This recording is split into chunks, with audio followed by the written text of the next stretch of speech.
Bismillahirrahmanirrahim. Assalamualaikum warahmatullahi wabarakatuh. Perkenalkan, nama saya Abi Jaludin Abiu dengan NIM 212112007. Ingin membahas tentang pemikiran politik Sunni.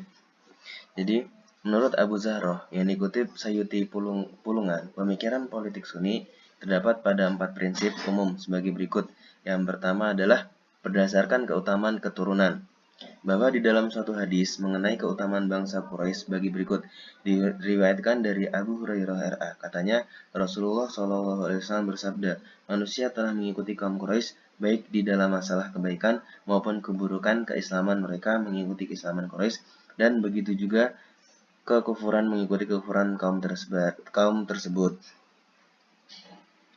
Menurut penulis, hadis tersebut menunjukkan keutamaan kaum Quraisy untuk memimpin negara, karena situasi pada waktu itu memang kaum Quraisy paling unggul dibanding kaum-kaum lainnya, sehingga menjadi ilat hukumnya ialah keunggulan dari suatu keturunan. Namun, dewasa ini kaum Sunni tidak lagi memilih kepala negara berdasarkan keturunan.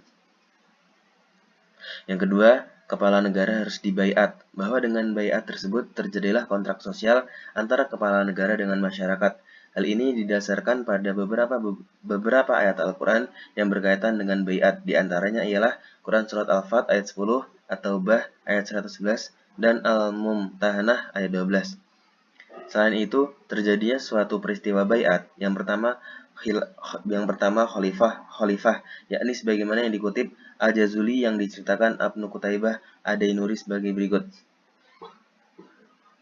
Kemudian Abu Bakar menghadap kepada orang-orang Ansar memuji Allah dan mengajak mereka untuk bersatu serta melarang berpecah belah. Selanjutnya Abu Bakar berkata, saya nasihatkan kepadamu untuk membaiat salah seorang di antara dua orang ini, yaitu Abi Ubaidah bin Jarrah atau Umar. Kemudian Umar berkata, demi Allah, akan terjadikah itu? Padahal Tuan Abu Bakar ada di antara kita. Tuanlah yang paling berhak memegang persoalan ini. Tuan adalah yang lebih dahulu jadi sahabat Rasulullah daripada kami.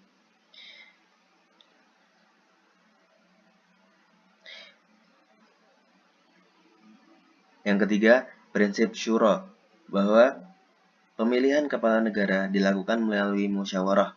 Hal ini didasarkan pada Al-Quran Surat Asy-Syura ayat 38, Al-Imran 159, dan dapat kita lihat juga dari beberapa contoh musyawarah yang dilakukan oleh Nabi sendiri. Menurut Munawir Syadzali, bahwa Nabi telah membudayakan musyawarah di kalangan sahabatnya. Nabi dalam bermusyawarah tidak hanya menggunakan satu pola saja. Kerap kali beliau bermusyawarah hanya dengan sahabat senior. Tidak jarang juga beliau bermusyawarah dengan orang-orang yang ahli atau profesional dalam suatu yang dipersoalkan. Terkadang juga beliau bermusyawarahkan dalam forum yang besar, khususnya yang mempunyai dampak yang luas bagi masyarakat. Namun jika beliau mendapat wahyu mengenai suatu yang dipersoalkan, maka beliau mengambil langkah sesuai wahyu tersebut. Yang keempat adalah keadilan. Hal ini berdasarkan Quran Surat dan juga beberapa hadis, diantaranya yang berbunyi, penghuni surga adalah raja yang adil, orang yang lemah lembut hatinya dan tak mau mengerjakan yang keji, serta memperbanyak sedekah. Di Sayuti Pulungan berpendapat bahwa keadilan menurut Islam bersifat universal, baik dalam suatu peraturan perundang-undangan maupun dalam prakteknya, bahkan terhadap musuh sekalipun harus berlaku adil.